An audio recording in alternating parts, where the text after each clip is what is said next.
Yo, what is up, guys? It's your boy Bernie here, along with Ben. And today, guys, we're bringing you something different. I know it's been a while since we brought some transfer talk or even talked about soccer in general. So the transfer window has just ended. If you guys haven't checked out our other videos, we did a Premier League prediction show with our friend PM and Sean. Go and check that out if you're interested in that. But like I said, we're here to talk about some transfer news because the transfer window just ended. And Ben is a huge Arsenal fan. He's smiling ear to ear, thinking about Partey. He's having a party. So why don't we start off in the Premier League, Ben? What has kind of been the most surprising, or like what piqued your interest in the transfer window? Who do you think made the best moves, worst moves? What's your opinion on everything? Well, for starters, because you brought it up, I didn't even need to. I thought that Arsenal had a pretty solid window in terms of a letter grade. I'm giving them like a tentative B plus, more on the B plus side, just because of the kind of high from signing Thomas Partey. Because I don't even need to go into why that's so exciting. Gabriel as well, huge. That could be a massive addition at a pretty cheap price overall for a ready center back. He just slotted right in. Some Icelandic goalie that no one cares about. We got Willian as well on a free, which is, considering his wages, maybe a little bit questionable, but if he can provide us with some production, then it could be huge.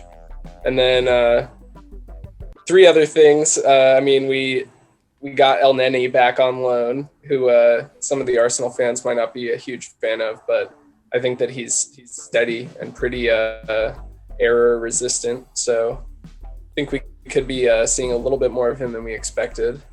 And then also obviously getting Aubameyang to extend was just a transfer in and of itself. And in terms of outgoing, only Torreira, Guendouzi, both on loan, both out of favor with Arteta. And who else did we? The big one is Emi Martinez, goalie out to Aston Villa. Wish him all the best.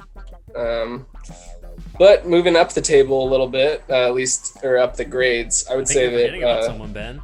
What's up? You're forgetting about Gunnersaurus. Oh well, and of course. Forgetting about Gunnersaurus, man. R.I.P. to the, the legend. He's been there longer than any player at the club. You can't buy loyalty like that these days. So and look where loyalty gets you. It gets you fired. Well, actually, to be fair, he is. I think Ozil might be paying his wages for at least this year. Yeah, we'll see, man. I think Ozil would pay any wage of any person if it got him in the good graces of fans and got more press. More reporters asking questions of Arteta after games, like, "Oh, why no Ozil today? Why no Ozil today?" Yeah. So I think that, good for Ozil. He's just, he's making 400 close to it, like, pounds a week. So, it's chump change to him at the end of the day. But, yeah, hopefully, hey, I'd be on board with seeing him play more this year as well. A lot of Arsenal fans are saying, like, oh, now that we have Partey, like, we can free up Ozil, which I don't really buy because Arteta's chosen not to play him since the restart. But anyways, I could talk about Arsenal forever. Moving on. I think that the obvious choice for just pure talent acquired during the transfer window, I would say across any league, hands down, has to be Chelsea. Signing Werner, signing Havertz, Ziyech, Chilwell, Thiago Silva as well. Those four, that front four is contending to be one of the best in the world. The reason I would probably say, though, that it might be more of a B plus window is just in terms of need. And I don't think that Chelsea needed to sign, all these guys. All these freaking guys. Yeah, and I don't even know that Frank Lampard can actually coach all of that talent. If that's, good players will make bad coaches look good, but we'll see. A lot of those guys are pretty young still. So I think the biggest question for Chelsea, because I had them as in our preview video, just spoiler alert, but make sure you go and watch it. I had Chelsea in the top 3 just because I thought the talent that they acquired from all these moves, like, it signals that they want to contend for a championship, for a Premier League title, or for even trying to get kind of Champions League aspirations. But, you know, it hasn't really manifested as of yet. Obviously, it's early in the season. I mean, anything can happen. But yeah, I mean, I think Werner's still trying to get adjusted to the Prem. I think he's slow to get going up front. But what's kind of been your analysis of Arsenal? Do you think, not Arsenal, of Chelsea? Do you think that they should have went more young and just been like, all right, we're just going to keep the guys that we have and, you know, maybe add a guy here and there? I mean, that team got to the, you know, top 4 last season.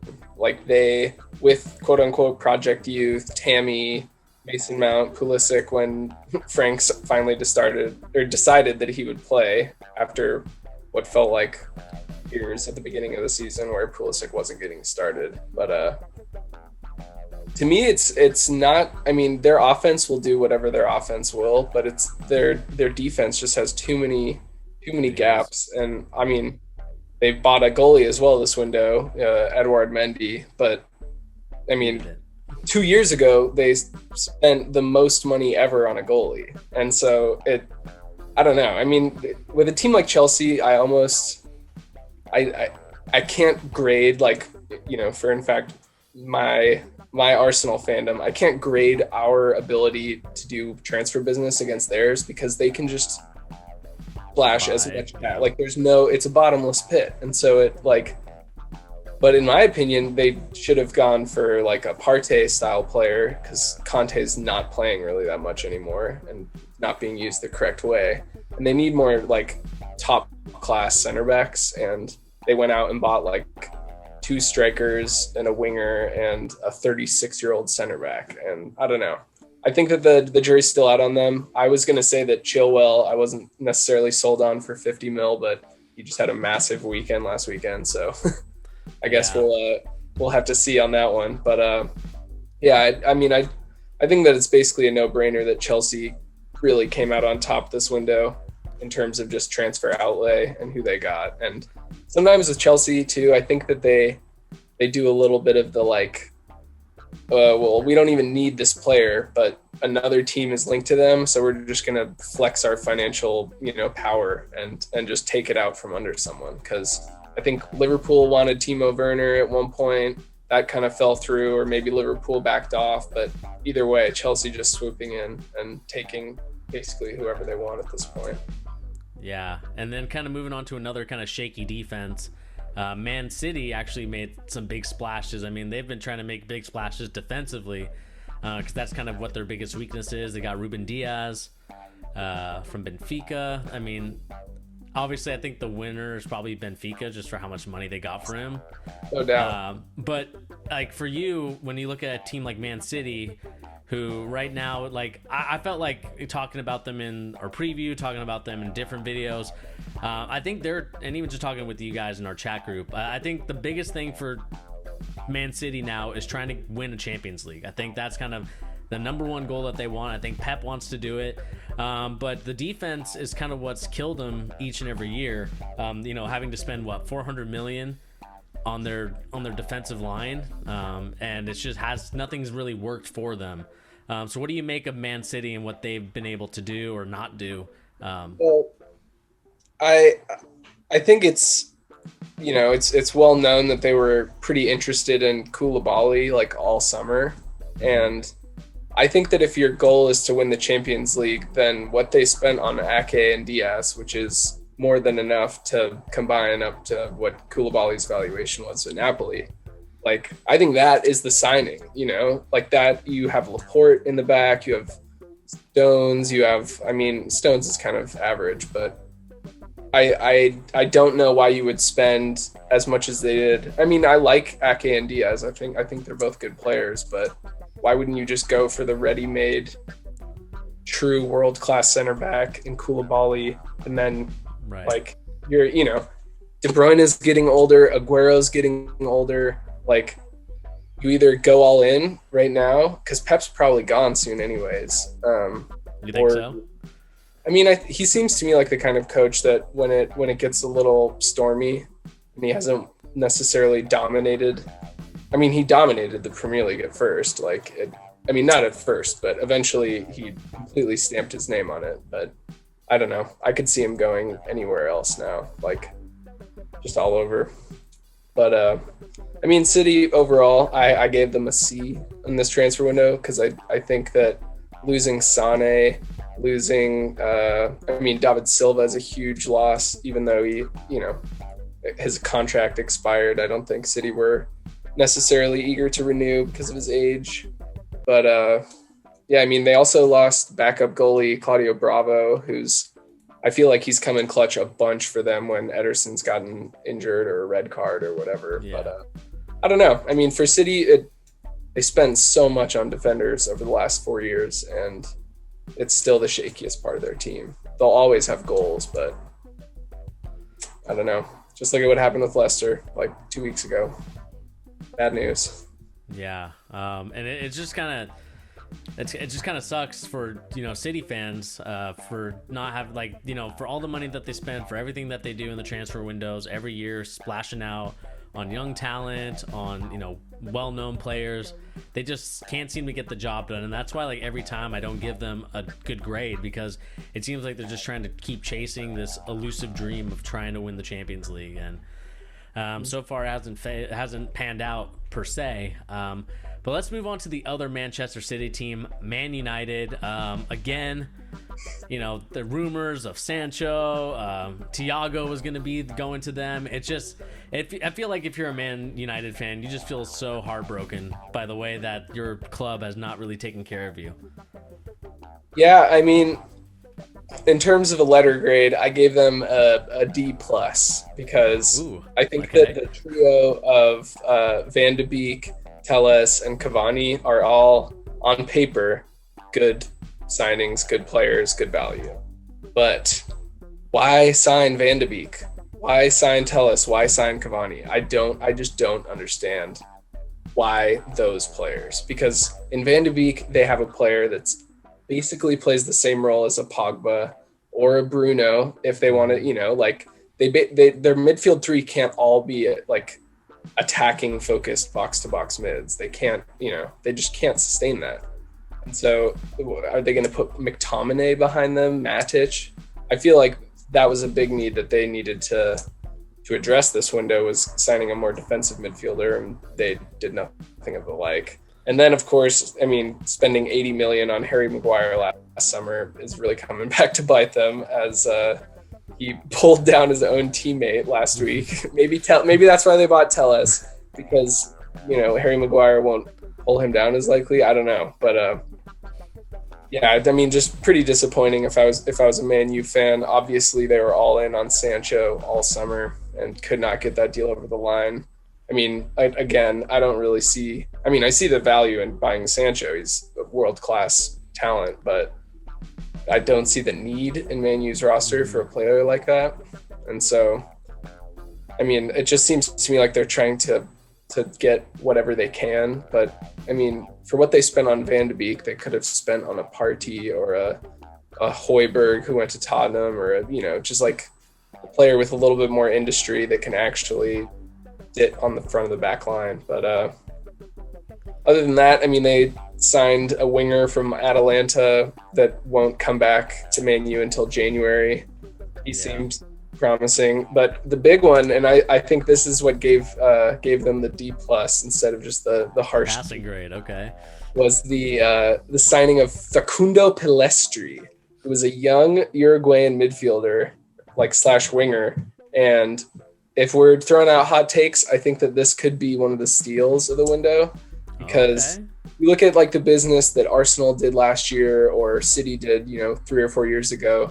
It's the random South American talents that you just pluck out of nowhere, where no one really knows who they are. And then, a month or so later, you're like, oh, whoa, that's a player. And that was Martinelli last year. That was Gabriel Jesus, however many years before that. And I think that Man U actually have a solid player. I watched the YouTube highlights, but other than that, I guess I don't know much about the player. That's all right. We always, whenever like there's transfer talk and anything like that, as a Liverpool fan, when we were kind of in our down years, watching all these promising highlights of people, I mean, that's just how you get hyped and excited for a player. But what do you make of the manager? Do you think it's time to move on from him? I don't want to butcher his name. You probably could pronounce it better than I can. Ole Gunnar Solskjaer, yes. So being of Norwegian heritage myself, I should have a soft spot for Ole, but I just don't see it, man. Even in interviews, if you watch that post game after the Spurs match, he just seems like he's timid and shaking in his boots. And I try to imagine what his halftime speech would have been like in that match. And, you can think of what a Klopp or a Pep or a Arteta or even a Frank Lampard would do in that scenario.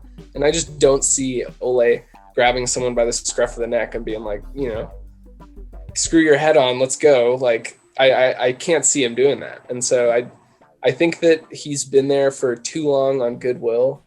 He's gotten some good results. I mean, they beat PSG in the Champions League. They got top 4 last year. Or did they get top 4? I think they did. Either way, I mean, it seems to me like he doesn't really have the steel and the staying power to be an actual top manager at a top club like Man U. So I think it's sooner than later. Ole's going to be on his way out. But after that, who do Man U go for? I mean, the tailspin just kind of continues since Sir Alex Ferguson left. But yeah, I mean, what are you gonna do? What are you gonna do, Man U? Yeah, they're gonna have to do something, man, because it seems like they're kind of in this sort of.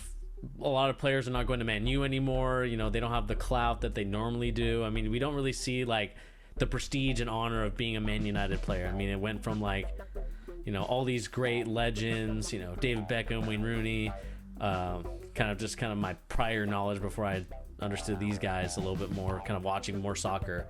And then it goes to like, Alexis Sanchez playing on the piano and not panning out for them. Yeah, well, I mean, it's fascinating too, because their biggest signing, I would say, in terms of just transfer would be like a Cristiano Ronaldo, and that was so long ago. His career has sailed so much past his Man U days, and they couldn't even hold on to him, and he's still producing.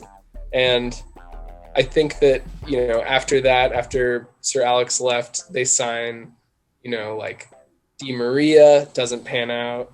They sign Alexis Sanchez, doesn't pan out. Lukaku, and all of these players, save maybe Alexis Sanchez, have like gone on to do incredible things at other clubs. And I mean, Cristiano Ronaldo was awesome at Man U as well, but I just don't think. Yeah, I'm completely with you. I don't think they have that aura of being a top team, which is something interesting because I feel like Liverpool, nice little segue, are kind of positioning themselves as that premier squad that you don't want to just go there to win, but you want to go there to be a part of like what they're up to.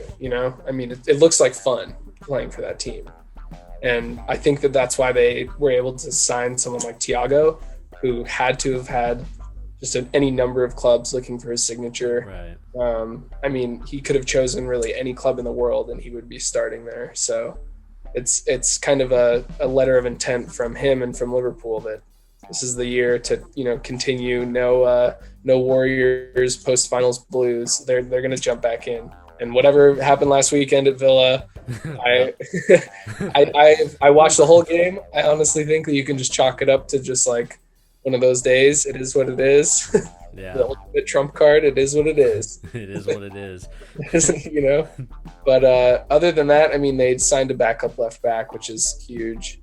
And I think that Jota will be a good deputy for any number of the front three. I mean, at some point, one of those players is going to have to start declining, and I think that they got Jota at the perfect age for maybe not this year, but in the coming seasons to be just massive.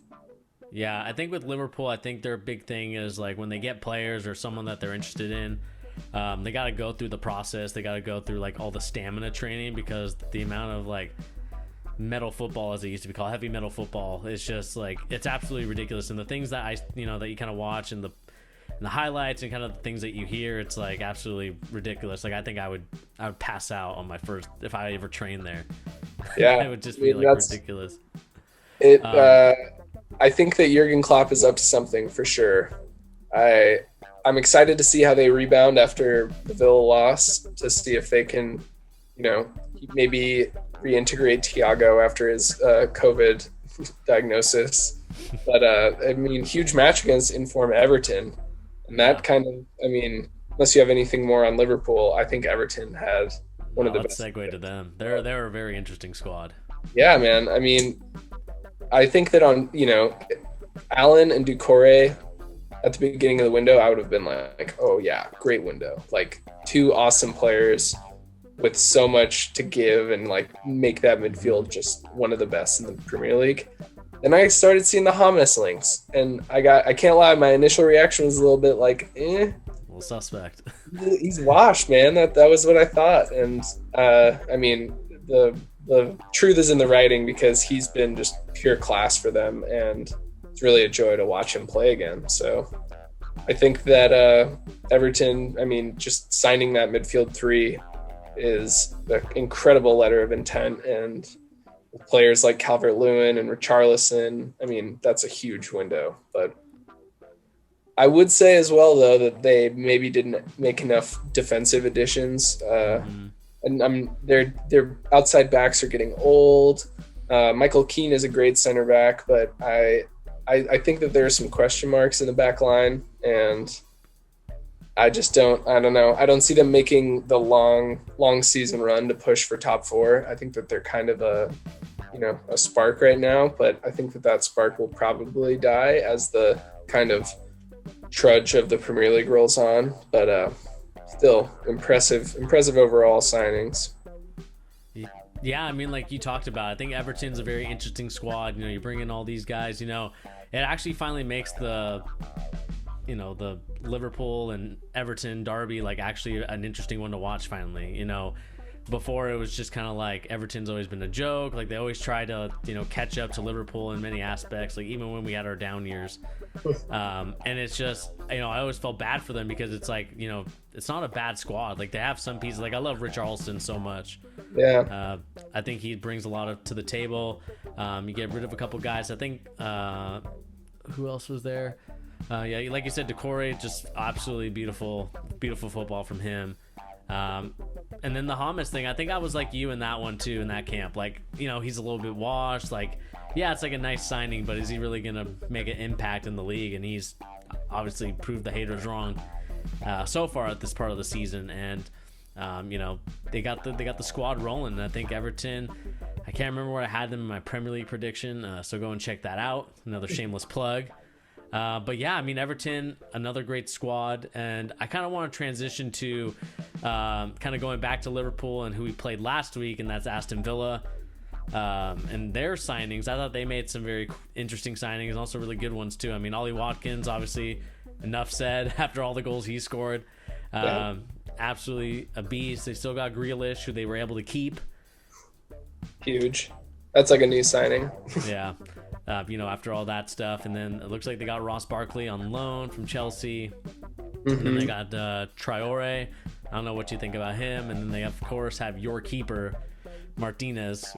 Let's go back to that just really quick. Did you want Martinez or did you want Leno? My heart wanted Martinez, but my brain wanted Leno, if that makes sense. Yeah. Because I think that Martinez has like a little bit more of that like fire in his belly, like flair. When he makes a big save, I feel it in my bones. But I think that on just pure shot stopping ability, and like just if you took 100 shots at each keeper, I think Leno saves more of them. And so at the end of the day, that's all that really matters. Yeah. And Leno is unbelievable, but Emmy obviously is like the academy grad. Is a huge one, but Barkley is a huge piece for me. I don't think he was going to get like any playing time at Chelsea, and he'll be treated like a star at Villa, and that's kind of the situation that he needs to be in my opinion. I can't wait to see more of him and Grealish next to each other. Watkins has been just a revelation for them thus far. excited to see him continue. And then, yeah, Traore from Lyon. I think that could be a silent coup as well this summer. Just a dynamic winger and someone that'll give them a little bit more speed, a little bit more like directness than the Grealish-Trezeguet duo of just kind of pure wing creators. I think that Traore will be able to kind of open up games for them a little bit more. But tough to say with Villa because their defense is still so bad and they're still going to leak a lot of goals. So we'll see if they can kind of maintain that offensive production that we saw last week against Liverpool. Second in the table right now. Unreal. And I mean, yeah, they're on the longest winning streak in like the longest active winning streak in the Premier League. So that can't be understated, but I think that a little bit of that is like the end of the season push to avoid relegation, which like props to them. That's awesome. But now it's like a little bit of riding that wave. And then we'll get into the throes of the Premier League where it's like 3 matches a week and you're just grinding super hard. And I think that they'll start to crumble a little bit. Yeah, and I think the last team that I think is kind of an interesting one to talk about, I know it's your rivals, Tottenham. Tottenham, bringing back Gareth Bale on a loan. I believe it's on a loan. Is that correct? Yes. Actually, I don't know if it's like a loan and then try and make it permanent later. Yeah, I mean, I think he's probably on a loan. I don't know. Whatever, it doesn't matter. Either way, he's here this season. Yeah, I think that kind of feel like that about like how I feel about James in the like. I still rate Bale. I think he's a great player, but I don't know if he has as much in the tank as he did when he left Tottenham. I think I mean, hindsight's 2020, and he did win a couple Champions Leagues, but if he had stayed at Spurs, I mean, just imagine what Spurs would have been able to achieve. Pushing for that Champions League.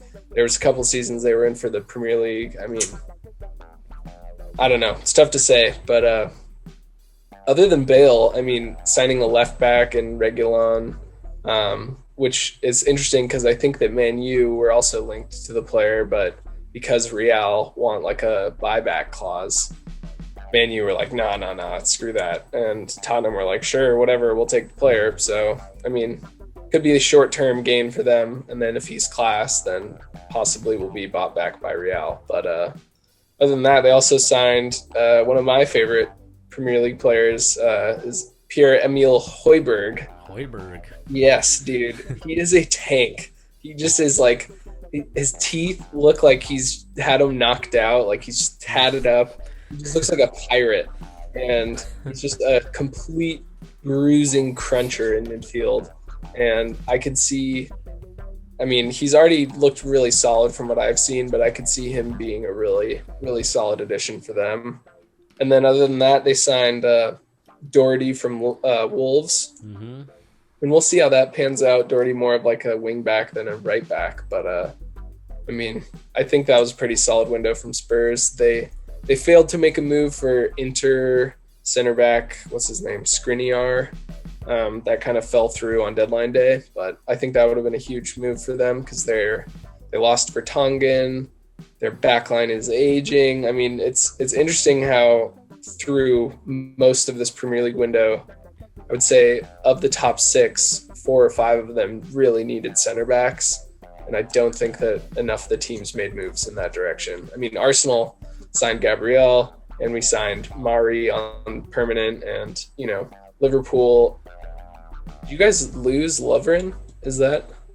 Yeah, I believe he went out on, I can't remember if he signed with somebody, if I'm not mistaken, but. Yeah. I mean, so you guys have Fabinho and Gomez and Van Dijk, and you'll be solid enough there. But I think that one young addition might have been welcome there. City, obviously, they made 2 moves, but couldn't get their gem Koulibaly. I don't know. I just think that center backs are kind of at a premium, and it seems like enough teams didn't really pull the trigger on that. Yeah, I mean, kind of going back to the Liverpool thing, I think the one thing that we missed in this transfer window, for my opinion, was another goalie. I mean, I think me and my friend Josh, who's a great friend of ours, I think the biggest thing that we're concerned with Liverpool and everything that's going on there is Alisson seems to be a little bit injury prone, in my opinion. I think that he gets hurt too often. I don't know if it's the training regimen that's going on at Liverpool and what's going on there. You know, they're going full heavy death metal, and it's just you see, you know, bodies flying everywhere, and that's what causes injuries. But I do believe that he's just a little injury prone. I think we missed him a little bit at the beginning of the season, last season, if I'm not mistaken. And, you know, Adrian behind the sticks is not someone that brings confidence. Like, I would rather have Karius parry balls into our own goal. Like, I'd rather have him, because at least he's known to make a save or two. And I think that's kind of my biggest concern with Liverpool is the goalkeeper. Yeah. But I mean, it's kind of like the center backs too. I mean, it's a premium, what you have to pay for them, and then there's not that many. And that's kind of the toughest part about it. Yeah, no goalie necessarily wants to come to a team to just sit on the bench, and that's what you're proposing to any incoming goalie. But yeah, I think that in Alisson's case, it's similar to like a Ederson or a Neuer in that that super high line that their team plays, like just demands that their goalie be like the last defender truly. And so he's out of the box, he's making tackles, he's making, you know, huge body saves really close to the ball. And I think that he takes a lot more of a beating than the average goalie would, just in terms of like physically putting himself on the line. So I mean, Alisson's a great player to watch though, and I hope he stays healthy, because when Liverpool's good, the league is more fun to watch, honestly. Like, we'll see. Yeah, and let's kind of go back to Arsenal a little bit. I mean, the only thing I want to circle back on is now that you have Partey, now that your kind of team is all set up nice and well, do you think that Pepe plays more, or what do you think is going on with the Pepe thing? Because that's kind of what I'm confused about. Like, you bought him for 72 mil. That's kind of going to be the biggest question mark for a lot of fans, not just Arsenal fans. And now that you have Partey in, and it kind of, you know, as a solid CDM that you haven't had in forever, it seems like, is that something that you think that he should play more, or what do you think it is? It's funny because, you know, as Arsenal fans, and I listen to a bunch of podcasts, and I try and consume as much as I can. And there's all sorts of theories about what Partey coming in will bring us, what Gabriel coming in, what Tierney, what all these things, how Arteta will be able, I mean, Tierney didn't come in, but whatever, you know. Yeah. Trying to guess what Arteta is going to do is incredibly hard. It's so hard because, like, you know, he just freezed Ozil out of the squad right after Emery did the same. And he, you know, Pepe is, sometimes he starts, sometimes he doesn't. Sometimes Nketiah starts over Lacazette. Sometimes El Neni starts over Ceballos. It seems like he has a very particular game plan for every game. Right. So I wonder if against certain, it seems like against certain teams, Pepe just isn't the preferred choice. But in my tactical analysis of what's happening, I think that now that we have Partey, we don't have to play back three. We don't have to, you know, lose a midfielder essentially so that we can have another defender. I think we're going to go back four. We've got Partey, Ceballos, Xhaka. That sounds like a solid midfield three. And then that will provide more cover so that Pepe can stay on the wing and isn't asked to do as much, because I think that Willian is probably just being chosen over him because he's a slightly harder worker. He's a veteran. He knows what he's doing. He just kind of plugged in and can play whatever. You know, Pepe's got a little bit more to prove.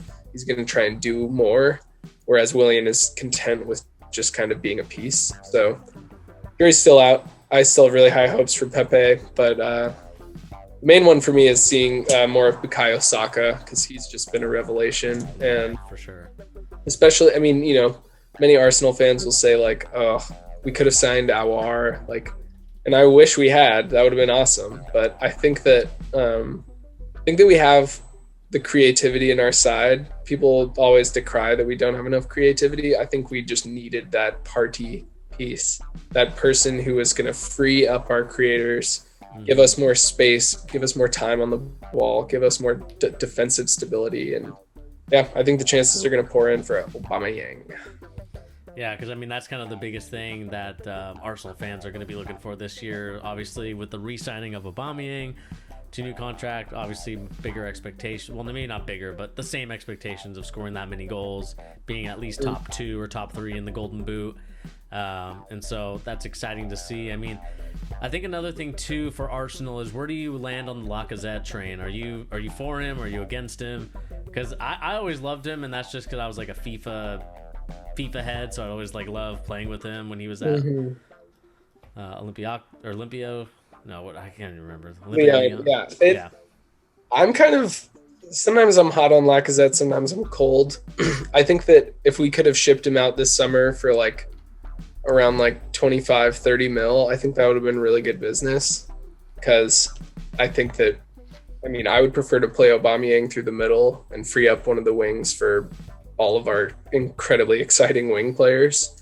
But yeah, I mean, it's tough to say because Laka, for all of his misses and disappointments and, you know, kind of slow games, he just scores goals, and he scores goals in big games, and he does a lot of like that kind of Firmino off the ball work that gets a little bit unnoticed.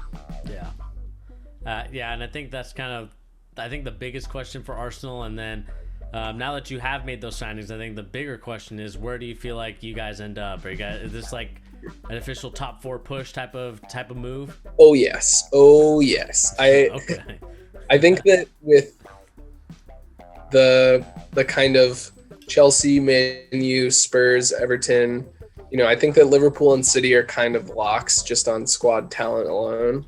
But I think that the next, you know, Leicester, even like I think those 3 and 4 spots are kind of anyone's to get, but on form alone and on just the kind of resolve, it seems like Arsenal have like an extra juju going on right now. Like we've just got some sort of secret sauce that, you know, we're not creating as many chances, we're conceding way more, but we're getting wins, and that's the most valuable thing. So I don't know. I mean, it really is too early to tell, but I think that we're going to make top 4.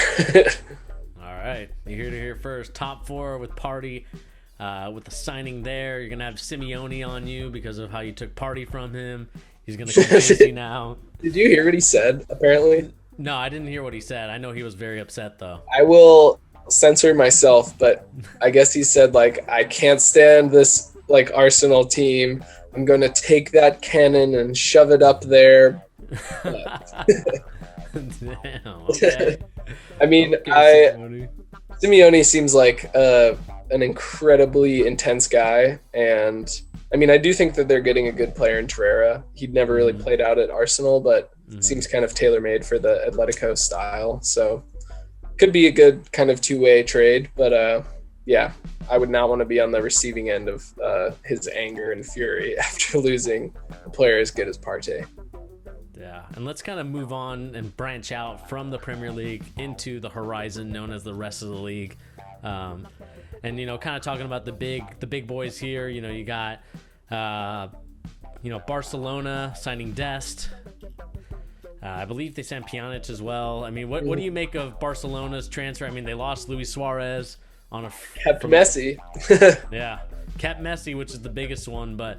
You know, with the way things are going, I don't see him staying very long. I mean, what do you make of Barcelona's moves? Like, you know, we once feared Barcelona, but now they're just kind of like an afterthought, it seems like.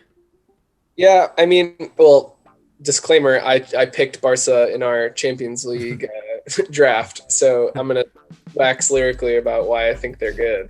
But, I mean, I think that their Champions League loss last year was stark, and it was obviously, you know, one of those results, but it's interesting how I just don't think their squad is that bad. I think that, and they've looked so much better under Koeman already.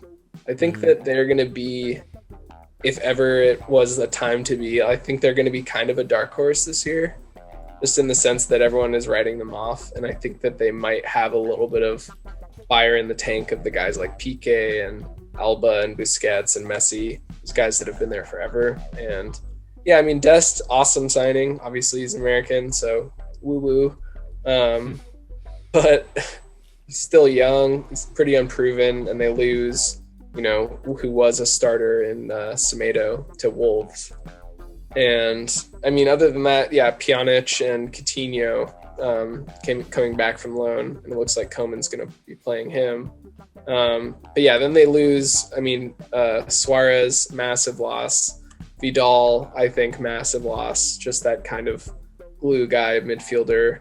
Rakitic to Sevilla, who wasn't playing much, but I mean, still probably has something to offer that team.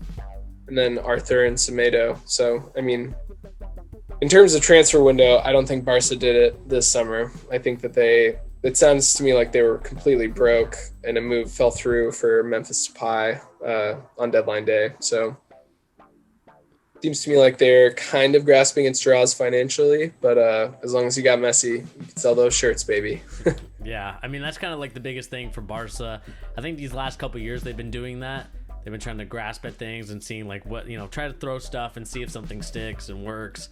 And so far it just hasn't. And I think Messi's kind of seeing that right now is kind of like, okay, we've won so many things, we've won so many league titles, and now we're just kind of throwing it away, I guess. I mean, I could see the reason why he's upset and wants to leave, and uses his father as like a lawyer negotiator, trying to send him in negotiator style, trying to negotiate with that Barca board. But yeah, good luck. I mean, in Barca's defense, I can understand why they wouldn't want to let Messi go for free, because there's value to be gained there in a financially tough time for clubs, which actually, I mean, segue to like what I was going to say at the end, but I mean, in the wake of COVID and everything, the Premier League spent like 80 million more overall on transfers than they did last summer. So little suspect on the financial ruin that some of these billionaires find themselves in who own clubs.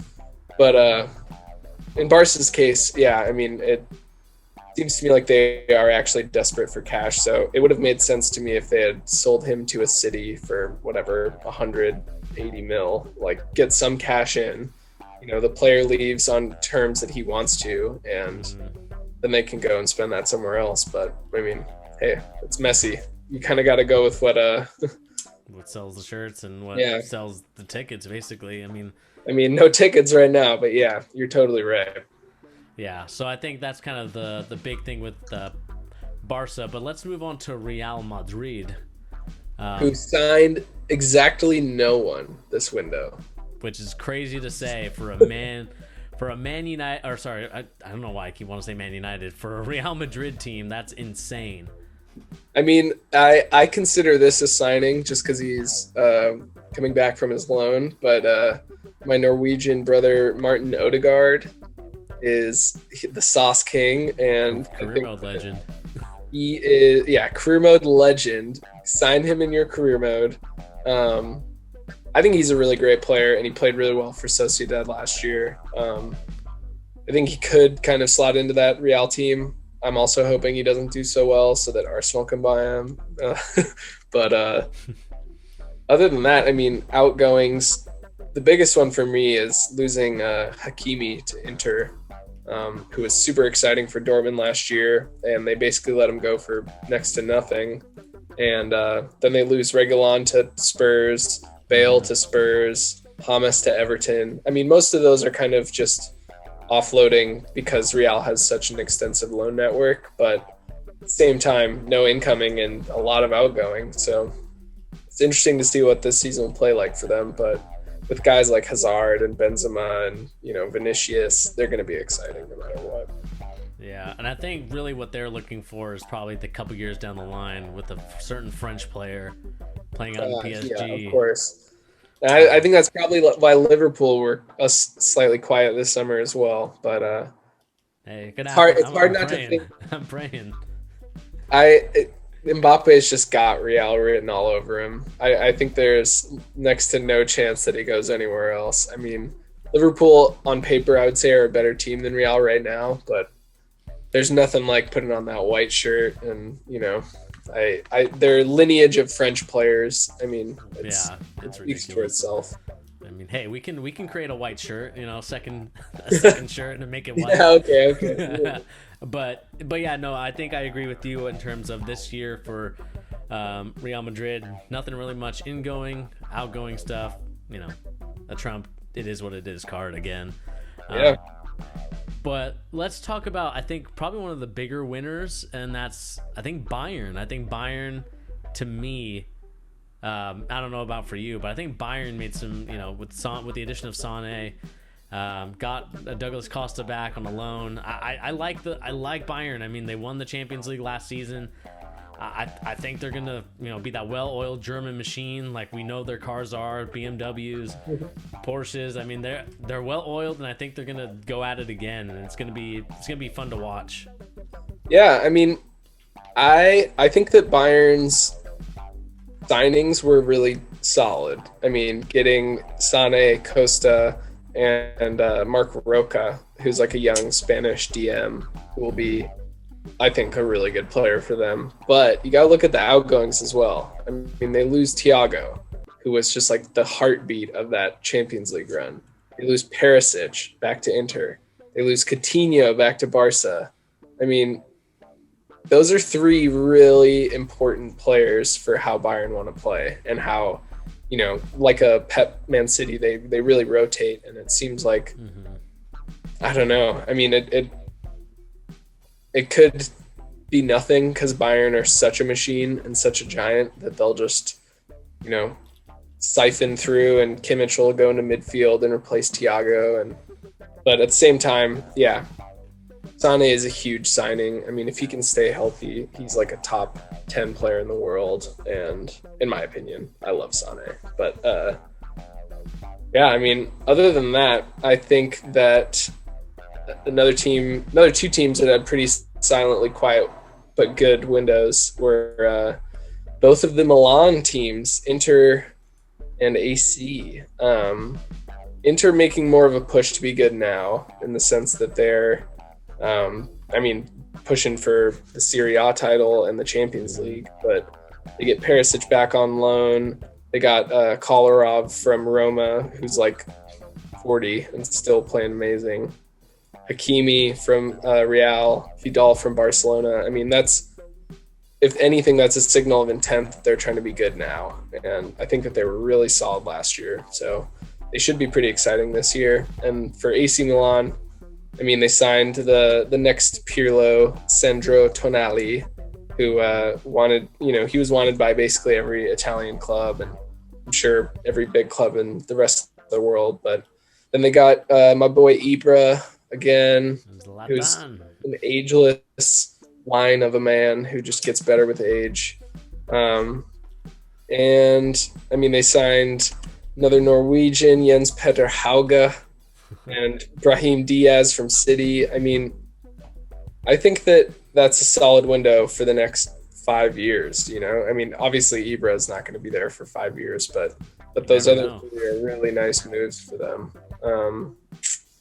And elsewhere in Italy, I mean, Juve signed Artur, however the hell you say that, however the heck. Alvaro Morata, who's just like rotating between teams left and right. Like, I don't even know. Looking like a groupie out there. Bro, he's literally like Juve, Real, Juve, Atleti, Chelsea, Juve, Real. Like, I'll find his team one day. I guess he's like kind of like Fernando Torres in a sense. Like, he was super promising as a youngster and had like a kind of solid production, and then just like ping, like jumped around. But they also signed Chiesa from Fiorentina, and that's a solid move from Florence. Other than that, I'm trying to think. I mean, PSG, yeah, what'd you make of their stuff? I mean, it's kind of, to me. Not I mean, crazy. Icardi, they sealed. Importantly, they didn't get Hector Bellerin from my Arsenal, which they were linked to for a while. They instead signed Florenzi from Roma. And, I mean, in terms of outgoing, they lose their starting right back in Thomas Meunier, who, this is crazy, but when COVID hit and, you know, Ligue 1, they canceled their season, Thomas Meunier was like, his contract ran out at the end of the year, and he was like, you know what, I'm just done, even though they still had the Champions League to play for. So he just like bailed on the team and went to Dortmund. which is kind of messed up, but whatever, get that bag, bro. They also lose Cavani, they lose Choupo-Moting, they lose Thiago Silva, backup goalie Areola. I mean, I don't know. I don't know what to make of this window from PSG. I don't know who they could be saving up for. I mean, Messi. Messi, Ronaldo. Yeah, Messi, Ronaldo, Griezmann, De Bruyne. They're prepping to make some real Qatari money moves. Qatari money moves. Oh man, yeah. But I mean, like you said, I think PSG underwhelming, especially after a Champions League runner-up appearance, and not to really. I think it kind of goes back to what you said earlier. Besides the Premier League being the exception to the rule, it's like basically COVID took a huge hit on everybody's bags, and it seems like not a lot of teams wanted to make moves. Teams were cautious to make moves, but the Premier League was a different story. The Premier League was just like, here, have some money, passing it out left and right, which is good for the players' sake, but it's also kind of crazy that some of these billionaire owners are kind of crying foul sometimes.